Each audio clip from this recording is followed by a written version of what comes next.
గట్టిగా ఆశయార్కమా గుండాన కన్నాల కుత్తామ కుత్తాద నీ ఒన్న తండాలు పత్తాదడి। বাংলাদেশের সুপারস্টার নায়ক শাকিব খান, ভক্তরা তাকে ভালোবেসে কিং খান, নাম্বার ওয়ান, যুবরাজ ইত্যাদি আরো অনেক নামেই ডাকতে ভালোবাসেন। ঢাকাই সিনেমার এই শীর্ষ নায়ক 2016 সালে শিকারী নামে একটি সিনেমার মধ্য দিয়ে কলকাতায় পা রাখেন। ছবিটি যৌথ প্রযোজনায় নির্মিত হয়েছিল। সেই ছবি দিয়ে রীতিমতো বাজিমাত করেন শাকিব খান।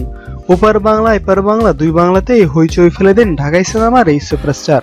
শিকারী ছবির আকাশচুম্বী সাফল্যের পর কলকাতার প্রযোজকরা তাকে নিয়ে আরো বেশ কয়েকটি সিনেমা নির্মাণ করেন। সেগুলো হলো নবাব, চালবাজ, ভাইজান এলোরে ও নাকাব। এই সিনেমাগুলো দুই বাংলাতেই ব্যাপকভাবে সাড়া ফেলে। সুপারস্টার শাকিব খানের ভক্তরা এই ছবিগুলোতে দেখতে পায় নতুন এক শাকিব খানকে।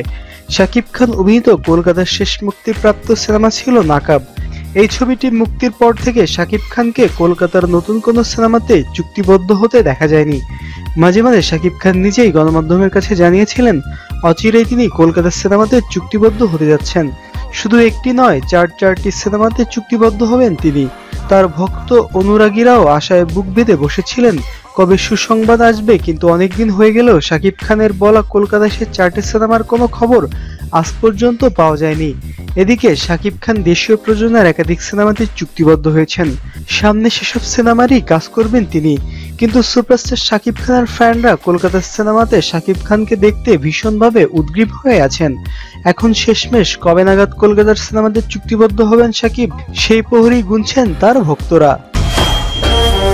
গেটিয়া আশয়ার্কমা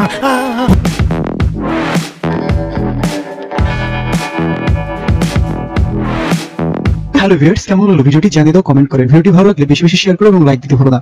আর যারা এখনো সাবস্ক্রাইব করোনি please subscribe this channel for more videos and latest update. দেখা হবে পরবর্তী ভিডিওতে। সে পর্যন্ত ভালো থাকো, সুস্থ থাকো এবং আমাদের সঙ্গে থাকো।